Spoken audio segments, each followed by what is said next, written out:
Buonasera e benvenuti al TG Sicilia, le principali notizie di questa edizione. Scavalca la recinzione del carcere Pagliarelli a Palermo e getta all'interno sacchi contenenti cellulari e droga e caccia l'uomo per individuare il responsabile. Da vittime a favoreggiatori avevano pagato per ottenere la restituzione delle auto che gli erano state rubate senza denunciare alle autorità l'estorsione subita, ora sono indagati. Un 24enne è morto nell'Ennese dopo essere rimasto incastrato nel sedile posteriore di una macchina che ha preso fuoco nella strada di servizio dell'autodromo di Pergusa. Passava informazioni riservate e agevolava il figlio del boss in carcere. Nuovi particolari dopo l'arresto dell'ex vice sindaco di Itala e guardia carceraria accusato di corruzione e favoreggiamento della mafia. Crisi idrica senza fine ad Agrigento, sit-in davanti al municipio, cittadini esasperati e possibili ripercussioni sugli eventi della città dei Templi, capitale della cultura 2025. I limiti di velocità sulla circonvallazione di Catania, attivi gli autovelox, serviranno a incastrare gli automobilisti che non rispettano le regole. Calcio sabato al Massimino con l'Altamura, il Catania cerca la terza vittoria di fila per continuare a stare nelle parti alte della classifica e recuperare subito il punto di penalizzazione.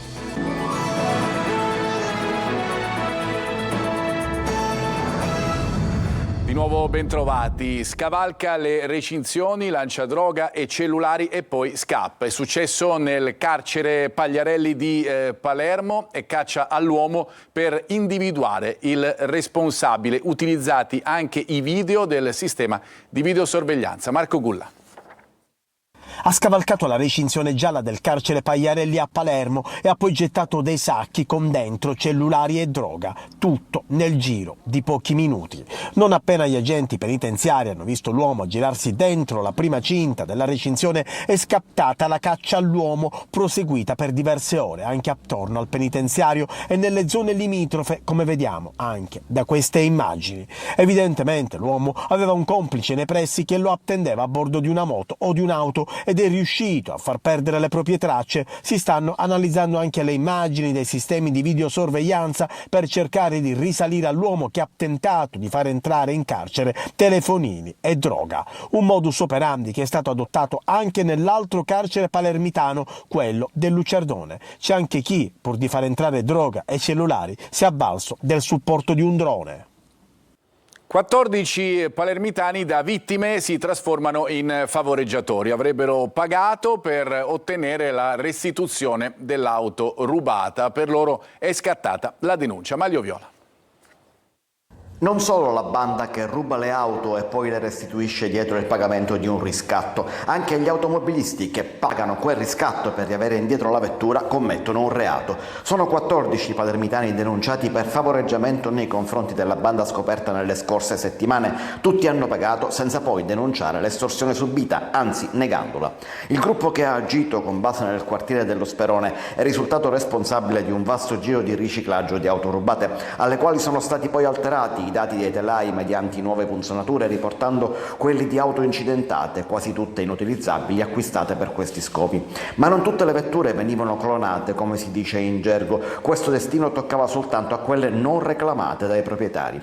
14 vittime del furto invece si sarebbero messe in contatto con la banda e avrebbero pagato per la restituzione, ma nonostante l'estorsione accertata dagli inquirenti, hanno poi negato di aver pagato, ostacolando le indagini e non consentendo di ricostruire quanto successo. Per queste persone è scattata la denuncia. Rapine, estorsioni, ma soprattutto furti d'auto con il cosiddetto cavallo di ritorno sono una piaga che si è diffusa a macchia d'olio a Palermo, dove i furti sono all'ordine del giorno e spesso i mezzi rubati vengono restituiti proprio dopo il pagamento di un riscatto.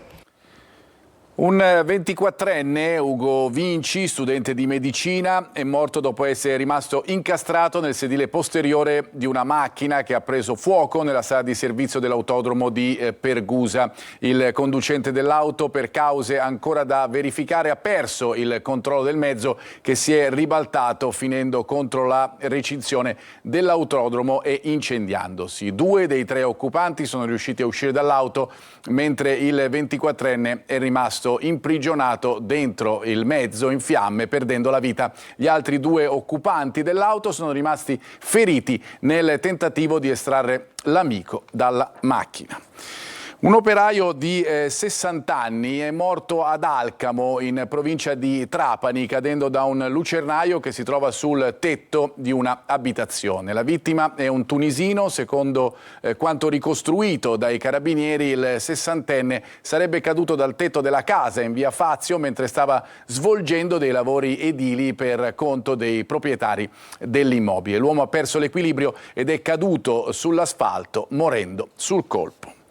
Andiamo adesso a Catania, nel cuore di San Cristoforo, dove è stato scoperto un appartamento utilizzato come base di spaccio. Arrestato un pusher di 24 anni, la droga era nascosta pure nei pensili della cucina. Giusy Lazzara. Aveva affittato un appartamento a San Cristoforo, nel cuore di Catania, in via della Concordia. Quelle 2 stanze al piano terra erano diventate la base logistica per lo spaccio di cocaina e marijuana. I carabinieri, notando i movimenti sospetti in quella strada, dopo settimane di appostamenti in incognito, hanno scoperto così il covo dello spaccio. In manette è finito un pusher di 24 anni che, vedendo bussare alla porta ai carabinieri, si è allarmato per il controllo. Dalle perquisizioni, infatti, sono state trovate dentro un armadio nel cortile interno della casa buste di plastica con la marijuana del tipo amnesia. La cocaina era stata nascosta negli armadietti della cucina in buste di plastica azzurra. Sequestrati contanti per 3.000 euro e il block notice con i nomi e gli importi frutto dello spaccio all'ingrosso. Ed emergono nuovi particolari dopo l'arresto dell'ex vice sindaco di Tala e guardia carceraria. L'uomo, accusato di corruzione aggravata e favoreggiamento della mafia, trasmetteva informazioni riservate e agevolava così il figlio del boss in carcere. Sentiamo. Ci sono altri particolari sull'arresto di Carmen Palo, l'agente di polizia penitenziaria nel carcere di Giarra ed ex vice sindaco del comune di Tala nel Messinese, accusato di corruzione aggravata dall'aver agevolato la mafia. La sua era un'amicizia nera, secondo la direzione antimafia di Catania, con Antonino Di Grazia in carcere, figlio del boss di Picanello, esponente di spicco della famiglia Laudani. La guardia carceraria, dalle indagini della squadra mobile di Catania, avrebbe fornito a Di Grazia informazioni riservate sulle banche dati in uso esclusivo delle forze dell'ordine. In più, avvertiva l'amico su possibili perquisizioni, tenuto conto che Di Grazia teneva illegalmente in cella un cellulare. Ma non solo, qualche volta gli aveva fatto utilizzare anche il telefono dell'ufficio per sentire parenti e amici. Tutto, secondo le indagini, per un tornaconto che permetteva a Palo di scommettere sulle partite di calcio a spese di Di Grazia, somme che lui stesso poteva utilizzare in autonomia per i favori offerti. Nell'inchiesta entra anche il sequestro delle quote societarie del bar Caffè Etna e di beni per 600.000 euro. Le indagini hanno fatto emergere l'intestazione fittizia del bar catanese a prestanome per eludere misure di prevenzione. L'ex sindaco di Tremestieri Etneo Santirando lascia il carcere dove si trovava dal 17 aprile scorso e va agli arresti domiciliari. Lo ha deciso il Tribunale del Riesame di Catania, accogliendo il ricorso contro il rigetto del GIP a un'istanza di scarcerazione. Una richiesta nata anche dopo che Rando si era sottoposto a un lungo interrogatorio alla presenza del suo legale. Rando è indagato nell'ambito dell'operazione Pandora, nata da indagini dei carabinieri su presunte infiltrazioni della criminalità organizzata ed episodi di corruzione al comune di Tremestieri Etneo. Parliamo adesso di crisi idrica ad Agrigento. Sit-in davanti al municipio contro la mancanza d'acqua. I manifestanti sono esasperati e tutto rischia di ripercuotersi sugli eventi previsti nella città dei Templi, capitale della cultura del 2025. Davide Sardo. Prosegue ad oltranza il sit-in dinanzi al municipio di Agrigento contro la mancanza d'acqua. Cittadini esasperati continuano la loro protesta. I manifestanti non sono tanti, si danno il cambio. Un piccolo gruppo quanto basta per mantenere alta l'asticella della tensione sul problema che rischia di ripercuotersi sull'evento Capitale della Cultura 2025. Il sit-in abbiamo detto che proseguirà finché non si ristabilirà la normalità del sistema idrico. ci rendiamo conto che sono tutti fermi, dal presidente della regione ad arrivare al responsabile della protezione civile, ad arrivare al sindaco. Il sindaco di Agrigento è una persona desaparecito. Io sto in una frazione di Agrigento a Zingarello, abbiamo ricevuto domenica l'acqua dopo 50 giorni. È una situazione assolutamente insostenibile e questa deve cambiare. Va meglio, si fa per dire, nella popolosa frazione di Fontanelle, che per tutta l'estate è stata simbolo e testimonianza della grave crisi idrica, con turni di distribuzione dilatati per mesi, la rabbia dei residenti e le manifestazioni in piazza più volte documentati dalle nostre telecamere. Adesso, effettuati alcuni lavori con i sistemi di pompaggio, l'erogazione è più frequente, una volta ogni 10 giorni. A Fontanelle sembrerebbe che la cosa sia cambiata, in quanto prima non avevamo acqua, ora circa una volta a settimana erogano nuovamente acqua. Non è il flusso abbondante per quello che ci tocca, perché noi siamo 32 condomini. Riusciamo a sopravvivere con 400-500 litri di acqua giornaliere e andiamo avanti così. Torno a ripetere, grazie ai vostri servizi, tutto questo fatti in precedenza, grazie anche ad altri giornalisti che si sono interessati, siamo riusciti a portare quel pochino che ci basta per campare e non morire. Però non stiamo comprando acqua e questo è già un miracolo. Se a Fontanelle la distribuzione dell'acqua è stata resa più o meno tollerabile, in altri quartieri ancora scarseggia ed è distribuita con turni da terzo mondo. E arriva il via libera da parte del Consiglio dei Ministri alla manovra finanziaria varata dall'ARS lo scorso agosto. La decisione di Palazzo Chigi, commenta il presidente Schifani, la conferma che governo e Parlamento siciliani hanno lavorato correttamente rispettando i vincoli della finanza pubblica. Torniamo adesso a Catania. Dopo l'ultimo incidente, attivi gli autovelox sulla circonvallazione. Controlleranno gli automobilisti che non rispettano i limiti di velocità. Tonino De Mana. Mentre Anna, circondata dagli affetti più cari, lotta per la vita al San Marco, sulla circonvallazione di Catania è arrivato il momento degli autovelox, pronti a stanare chi scambia la strada per circuiti di Formula 1. L'obiettivo è quello di salvare vite umane o comunque di garantire una maggiore sicurezza stradale in un tratto tristemente noto per le morti di Chiara e Danilo e per il grave ferimento di Anna. D'ora in poi tolleranza zero per chi preme il piede sull'acceleratore e sanzioni che sfiorano le 4.000 euro per chi oltrepassa di 60 km/h il limite di velocità.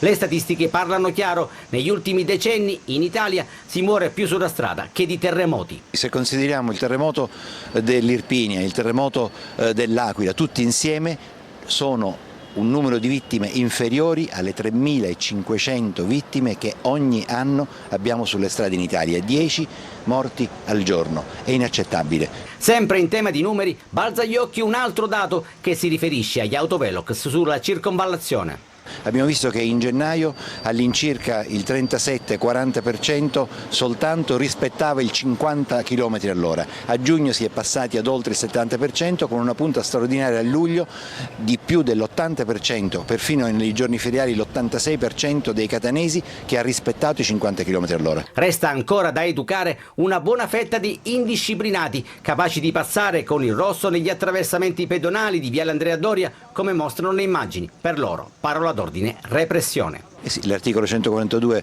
del codice della strada è molto severo, ci sono delle sanzioni che vanno da un minimo di 40-50 euro se si superano di 10 km all'ora il limite, ma si arriva a sanzioni ingentissime fino al ritiro della patente se naturalmente si raggiungono limiti superiori.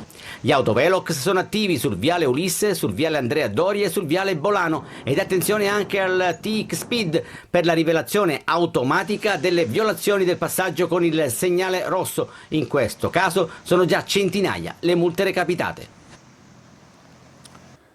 Oggi è la giornata mondiale della salute mentale. I dati parlano chiaro con i problemi psichici che coinvolgono anche i più giovani. Iniziative in tutta la Sicilia. Marco Gulla. Secondo una stima, 3 milioni circa di persone in Italia soffrono di problemi psichici e 2 milioni restano senza cure. Tra questi, a farne maggiormente le spese sono i giovani, spesso soli di fronte alle loro ansie, paure e disorientamenti. A lanciare l'allarme nel giorno della giornata mondiale della salute mentale sono i dipartimenti che chiedono risorse adeguate e un aumento dell'organico specialistico. Qui siamo a Palermo e l'ASPA ha allestito un vero e proprio villaggio davanti al Teatro Politeama per incontrare utenti utenti e cittadini sull'importanza del tema. Oggi è una giornata che non vuole essere dedicata alla salute mentale. Oggi è una giornata in cui noi vorremmo invece festeggiare un progetto di vita che l'ASP vuole proporre a tutti i cittadini che in qualche maniera si trovano coinvolti in problematiche di natura mentale. La salute mentale va tutelata e preservata prima di tutto, quindi dovremmo sapere essere in grado di intervenire al primo problema, all'insorgere del primo problema. Tra i disturbi principali che intaccano anche la salute mentale ci sono i disturbi del comportamento alimentare, i disturbi della personalità e quelli dello spettro autistico. Questa è sicuramente un'iniziativa a livello mondiale, quindi è questa la cosa importante, cioè tutta la società del mondo considera oggi l'importanza di quello che è la collaborazione e l'interazione fra tutte le istituzioni che si occupano del benessere dello stato sociale e di salute dei cittadini. E poi il tema dell'inclusione, un supporto anche per tutti i tossicodipendenti, in particolare quelli assuntori di crack. Oltre 180.000 euro sono stati raccolti a Giarre nell'evento a sostegno della ricerca sulla fibrosi cistica, impegnati 70 chef in una serata con intrattenimento e musica. Eva Spampinato. To take more than we give. La calda voce di Mario Biondi ha aperto la 7ª edizione di Doniamoci Fundraising Dinner, l'evento di raccolta fondi a sostegno della ricerca sulla fibrosi cistica, nato a Catania dall'iniziativa dell'imprenditore Claudio Miceli e che quest'anno donerà il ricavato a 2 progetti italiani, le case LIFC, Comitato di Catania, e il Gendel CF della Fondazione Fibrosi Cistica Ricerca, che attraverso la terapia genica mira a trovare una risposta per quei malati, 1 su 3, che sono ancora orfani di terapia. Il progetto è molto importante, si tratta del primo laboratorio genetico dedicato interamente alla fibrosi cistica, è un progetto di respiro internazionale oltre che di eccellenze italiane. Oltre 180.000 euro la somma raccolta a fine serata. Messi insieme i piaceri della vita, sicuramente il cibo è uno dei piaceri più importanti, la musica ne fa parte a pieno titolo, però tutti messi a servizio del piacere della vita, del vivere bene. Questi eventi sono utilissimi proprio per fare in modo che i ricercatori possano avere l'opportunità di continuare a fare benissimo il lavoro che già fanno molto bene. E dopo la musica e lo spettacolo presentati da Ruggero Sardo, nella seconda parte della serata i protagonisti sono stati gli oltre 70 chef coordinati da Sebbi Sorbello, con oltre 121.000 portate preparate. E non potevano mancare i dolci con i pasticceri del Compait, capitanati da Peppe Leotta, e l'altra eccellenza siciliana, il vino servito dai sommelier dell'Ice Sicilia. A Mister Bianco nasce un nuovo polo commerciale, una sfida lanciata dalla famiglia di imprenditori Arena e sposata dall'amministrazione comunale. Simona Mazzone. Un viaggio lungo oltre 100 anni, una storia cominciata il 19 gennaio del 22, quando Cristoforo Sberna a Val Guarnera Caropepe nell'Ennese ottiene la prima licenza commerciale. Poi il testimone al genero Giovanni Arena e così via. L'impero comincia a ingrandirsi fino ai giorni nostri, con il presidente Cristoforo Arena che porta il nome del nonno e i suoi figli, 4ª generazione di una famiglia di imprenditori. Sono felice di aver ereditato alla famiglia la continuità del lavoro e dell'azienda che hanno creato i nostri genitori, i nostri nonni e così via.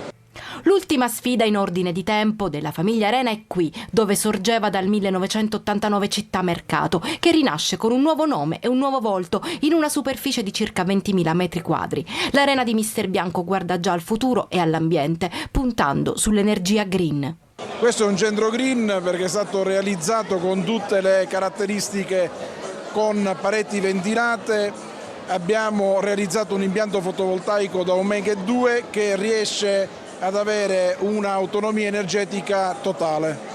Un polo ambizioso che vuole porsi da apripista per il rilancio dell'economia del territorio, fattore su cui punta l'attuale amministrazione comunale. Noi oggi abbiamo dato appuntamento al giorno 15 di novembre perché presenteremo la nostra idea di rilancio, di masterplan di tutta l'area commerciale, che vedrà sul tavolo insieme università, tecnici, imprese, gli stakeholder del territorio, sindacati, per parlare appunto di rilancio di una zona che vedrà da qui ai prossimi anni la nascita della metropolitana. Un progetto coraggioso che ha visto l'impiego di soli capitali siciliani e che dal punto di vista economico vuole stimolare lo sviluppo del territorio e la crescita occupazionale, con i suoi oltre 200 dipendenti dei 3.500 già impiegati dalla famiglia Arena. La pagina della cultura adesso, parliamo della mostra virtuale di 24 opere del maestro di Scicli Piero Guccione, tutte da ammirare da casa. Veronica Barbarino. Le opere di Piero Guccione da ammirare comodamente seduti in casa. Le meraviglie artistiche del poeta del pennello si trovano online sul sito a lui dedicato. Dal titolo Dolore e Meraviglia, ispirato ad una citazione di Aristotele, viene riproposta online la mostra allestita ad inizio del 2024 presso la sede del Museo regionale Francesco Messina Salvatore Incorpora di lingua glossa. Lungo il percorso si potranno ammirare le riproduzioni di 24 opere di Piero Guccione realizzate tra il 1975 e il 2008, attraverso l'azzurro del cielo che sfiora il mare, il giallo vivo dei campi di grano, frondosi carrubi e lune solitarie. L'artista racconta con commozione la bellezza del creato, ma anche il dolore quando questa è violata dall'uomo. Definito il più leopardiano tra gli artisti del Novecento per gli echi di solitudine e di infinito che evocano le sue opere, questa esposizione sembra accostarlo al poeta di Recanati. La cifra stilistica del pittore del Novecento italiano, come la definì Leonardo Sciascia, è una riconoscibile fuga dal tempo per andare e restare oltre il tempo. Sul sito la mostra rimarrà online fino al 4 maggio 2025, vigilia della nascita di Guccione, maestro di Scicli. Adesso andiamo in pubblicità, piccola pausa per noi, torniamo fra poco con la pagina sportiva.